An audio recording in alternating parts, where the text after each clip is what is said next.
Uh,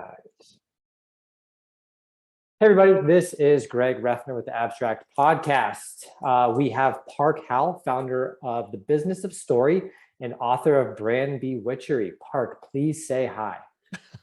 Hi, Greg. Hi, all you viewers and listeners out there. Great to be here today. We're excited about kind of chatting with you about building stories using ABT. I'm not going to give it away for our listeners what that means today, but before we do that, in preparing for our podcast, Park, I was intrigued would be understating what kind of came over me as I was looking at your background. Volunteer for City of Phoenix, Environmental Quality and Sustainability Commissioner, a professional of storytelling, corporate social responsibility advisor, and author of brand BeWitchery. I don't even know how to unpack all that. So how does Park go from there to here? Well, as you see over my shoulder here, I play the piano, and I have since I was in the third grade. And Greg, I used to just always love writing songs. I just wrote all these little ditties and wrote. Ended up getting a degree in music composition and theory at WSU, Washington State University, but I figured I wasn't going to make a living as a composer. So I also got a degree in communications, and I've really spent the last 35 plus years in branding and marketing.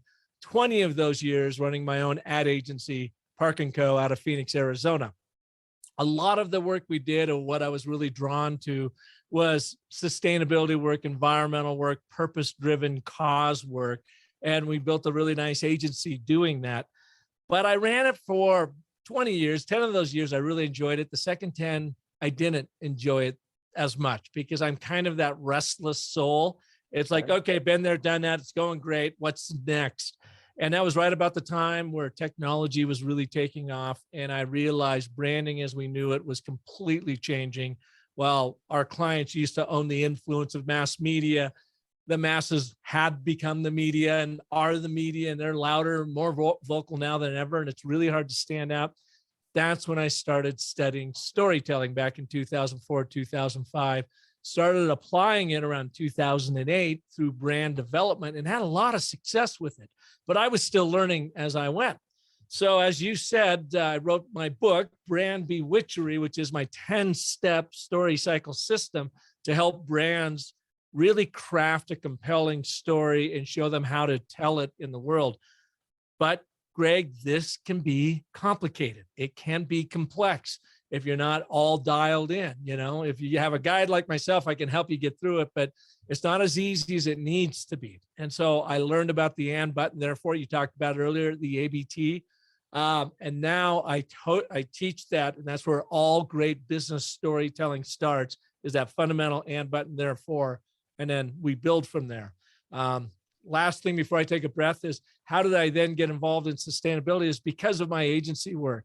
And the School of Sustainability at ASU invited me to come in as an adjunct professor to teach storytelling there. Walgreens came along and asked, would you be a story consultant to our corporate social responsibility team? Of course. And that's where you find me today. But really, I'm about consulting, teaching, coaching, and speaking, the power of story to help leaders of purpose-driven brands excel through the stories they tell. Now I'll take that breath. Okay, all right.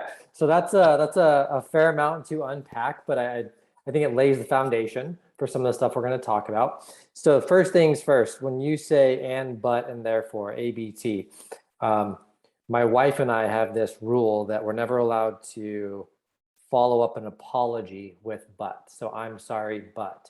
So my mind instantly goes with, okay, now I'm intrigued how you effectively use but in kind of, I don't know, story or like what, help me understand the right way to start to win arguments with my wife using but, please. Well, I think you are both correct, but negates that apology. So you can't say, hey, I'm really sorry about doing this, but, all of a sudden you're not really sorry. And that's true in leadership. You want to be very careful because but, as we have found, is the number one trigger word. That means there's a change in plot. There's something going on, and it is a conflict or a contradiction to what you said right before that. In sales and marketing, however, it is extraordinarily powerful, especially if you are speaking from your audience's point of view. That's where the ABT or the and, but, and therefore comes in. Real quick, and, but, and therefore are the three forces of story. And is that statement of agreement. But is the conflict or the contradiction that triggers our limbic system and curiosity to say, well, how does this end? Therefore, here's how I am here for you to help. Huh. So when you're thinking about you're selling something, let's just say the shortest ABT I've ever written to sell my services are this. Most executives communicate and care, but bore. Therefore, tell a story. I can show you how. So it's not a story in and of itself, but it uses those three forces: statement of agreement, but here's the complication. Therefore, here's the consequence, or here's how I can help you moving forward. That's awesome.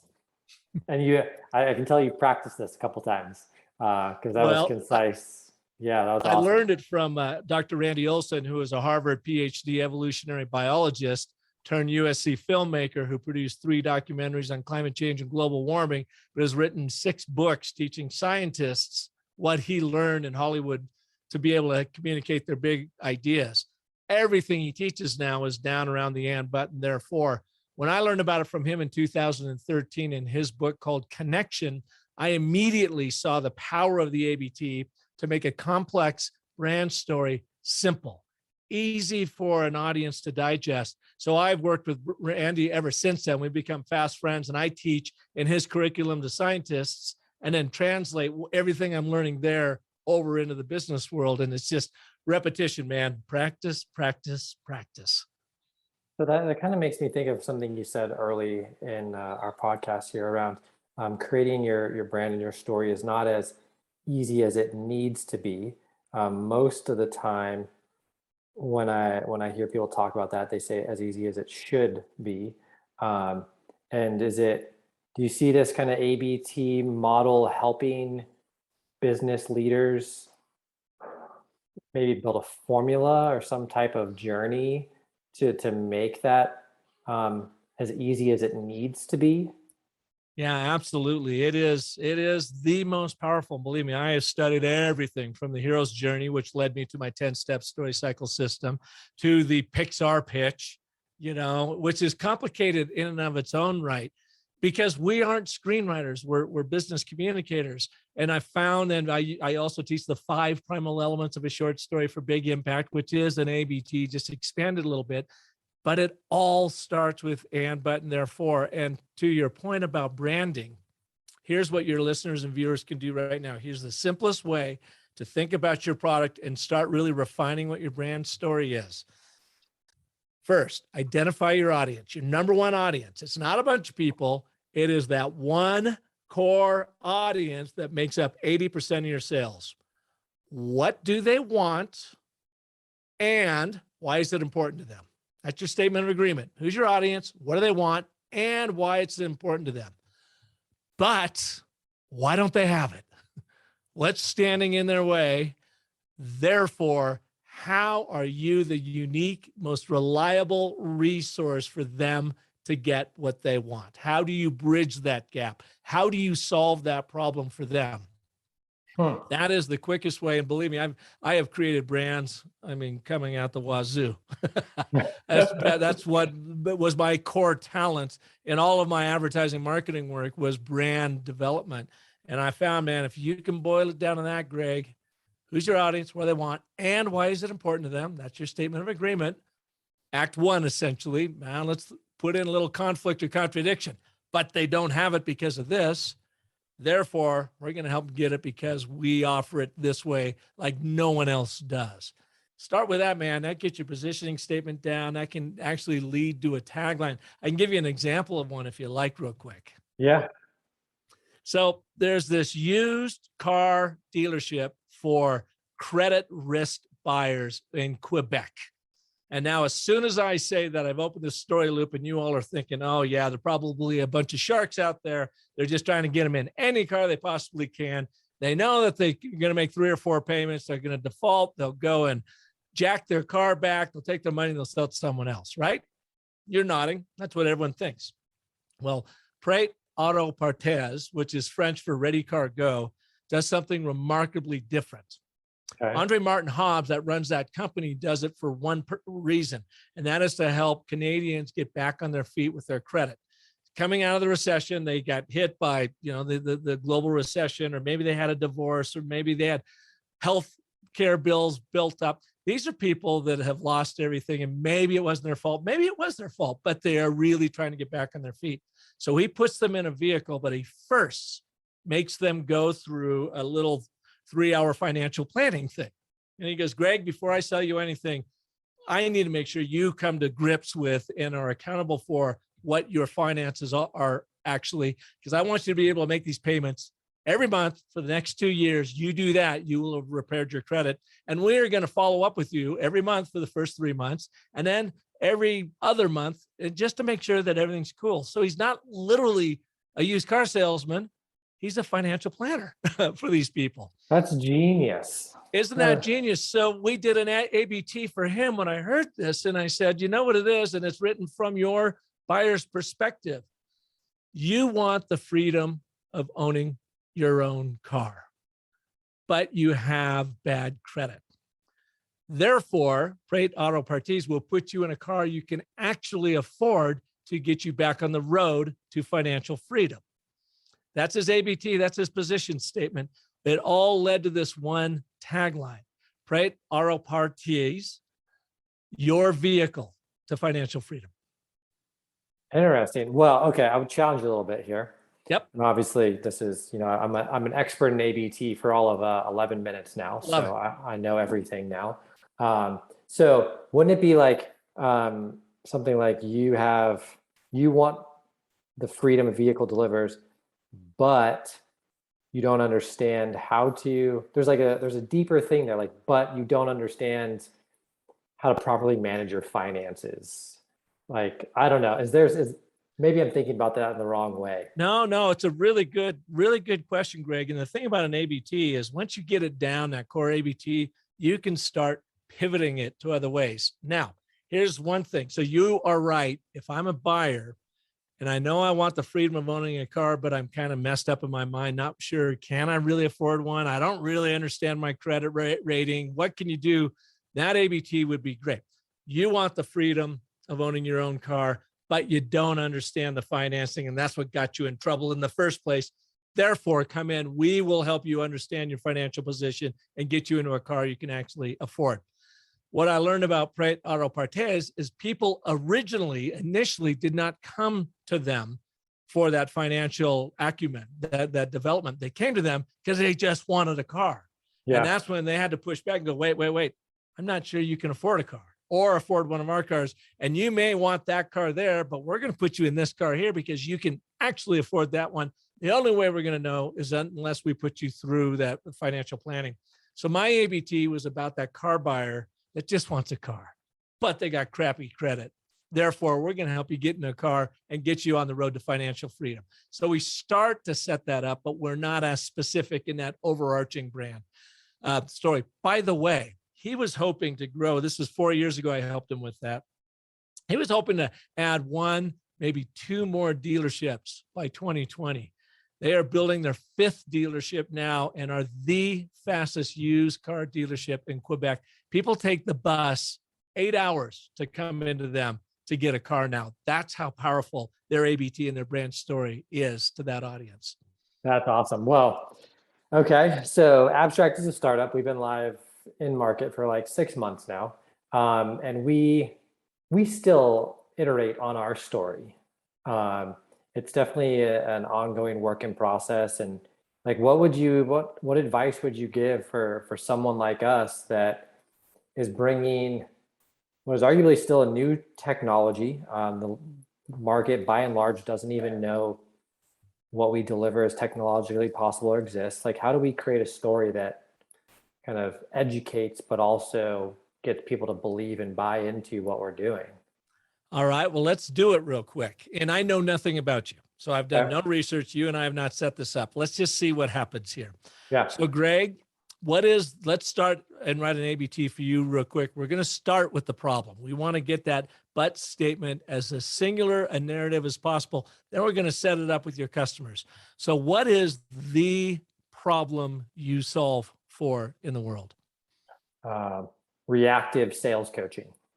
What does that mean? That means that for sales leaders that are, our focus is B2B software.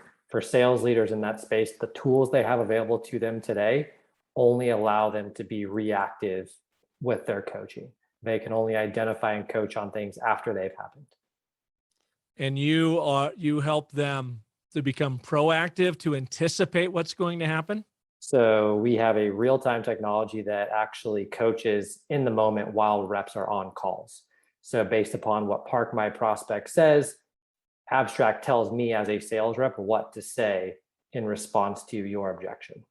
So is Abstract an AI software that listens to our dialogue and then repeat or spews back saying, okay, Greg, Park has said this. He must have a hot point here. Try to go and do the prospects know that they are being listened to by an AI? Nope. Okay. So what the real problem is, in the old way of selling, you have to be able to digest this information immediately and be reactive. And there's going to be a lag. There's going to be a latency in that when you're on a call with a prospect. What Abstract.ai does is basically computes the conversation real time, and like a coach sitting by your side, tease up what you should be saying next. Correct. So you don't even have to think about it. You can focus on connecting, listening with your prospect versus trying to multitask, try to disseminate this information as quickly as possible, and then come back with the right proper answer or direction or input for your prospect. Do I have that right? Yes, sir. So the problem you solve for is being reactive. The latency that happens of being reactive and the lack of communication and connection that can happen when you are a reactive sales rep on a call. So something like that. So again, Yep. I'm just kind of parsing this out. I call this an informational ABT because they end up being long. And then you want to make them really super short, called a conversational one. And then you find the one that's just right, therefore. So we're working through the informational one. So Okay. Your audience, who is your number one audience? So it's an interesting question. So our buyer is a VP of sales enablement, but our audience, the people listening to this podcast, are typically like individual sales reps, is what we found. But who is 80% of your revenue? Sales VP leaders. Sales? Yeah, VPs of sales. Yeah. All right. So you're a sales leader. By the way, when you talk about the sales leader, other salespeople are leaders in their own right, and they're growing up to be leaders. They want to be leaders. So they're listening to you to get more education. So they, by proxy, will be able to understand that, So Yep. as a vice president of sales and sales enablement, you want to connect with your prospect on as deep as level as possible. And if you can be less reactive and more proactive in those conversations, then they will appreciate your understanding and empathy for what they need. But currently, the old mode of sales is all reactive, because you are trying to digest their need and come up with a solution on the fly. Therefore, we can get you ahead of that sales curve with Abstract.ai, who uses, artificial intelligence to listen in on the conversation and coach you real time on what to say next. Well, now, not perfect, but now I have a better idea of what you do, what you're about, and your singular narrative here is going from being reactive to proactive in your sales consulting, in your sales prospecting. I feel like I should be paying you like a consulting fee or something, Park. I'll send you a bill. That's cool. I'm happy to do that. But that's how you do it. That's how you work the ABT. Just tell your folks about the narrative gem for business. Everything I just told you is caught in a 75-page guide that you can get on Amazon and go down and work through this. But remember, go through that list. Who's my audience? What do they want? And why is it important to them? But why don't they have it? The old way of selling, in your case, is being reactive. Therefore, the new way of selling is with Abstract.ai, where we have AI listening in or guiding every conversation to be able to tee up the meaningful messages that you need to be sharing with your prospects to get to sales faster. I love that. I love that. Well, keeping an eye on the time here, Park. Yep. For organizations, abstract included up to about 7 minutes ago when we figured this all out way too fast, that are struggling to define that story and maybe don't know who their buyer persona is or kind of don't know why they would build that product. Like, where do I go to begin to think about kind of putting those pieces together? Yeah, well, I can help you. I've got a very short 18-minute online course, 3 short videos by me called the ABTs of Selling. It'll take you through how to do that. It's over at businessofstory.thinkific.com, or you can find it on my website at businessofstory.com. In the book, The Narrative Gym for Business, we have examples of how to do that while walking you through it. And then, what other people do, Greg, is they reach out to me on LinkedIn and they actually send me ABTs. And then I coach them sometimes live for the whole world to see, sometimes through instant messaging. And you can just find me. I've got a weird enough name and no one else has it out there. Park, P-A-R-K, Howell, H-O-W-E-L-L. And you can find me on Instagram. I'm sorry. Well, you can find me there too, but find me on LinkedIn and share an ABT with me and let me know how it's all working for you. I love it. You made this podcast way too easy, Park, because the last thing I was going to ask you was how do people get in touch with you? But seems like you've already answered that for us as well, sir. Really appreciate it. I really like kind of know your audience. What do they want? What's important to them? Kind of when you start thinking about it in that way, it starts to allow you to lay the foundation, right? And but and therefore, I really like that because those are 3 words that for the longest time I didn't really like using in business, and now putting them all together, it seems like the ingredients by themselves don't taste all that good, but when you put them together, it forms something pretty special. So set up problem resolution. Our limbic system loves that stuff. Yeah, that's awesome. Well, I appreciate it, sir. Thank you for your time and insights today, Park. And our listeners are definitely going to enjoy picking up and maybe trying some of the things he talked about today. Awesome. Thanks for having me, Greg. I appreciate it. Thanks, Park. Yeah.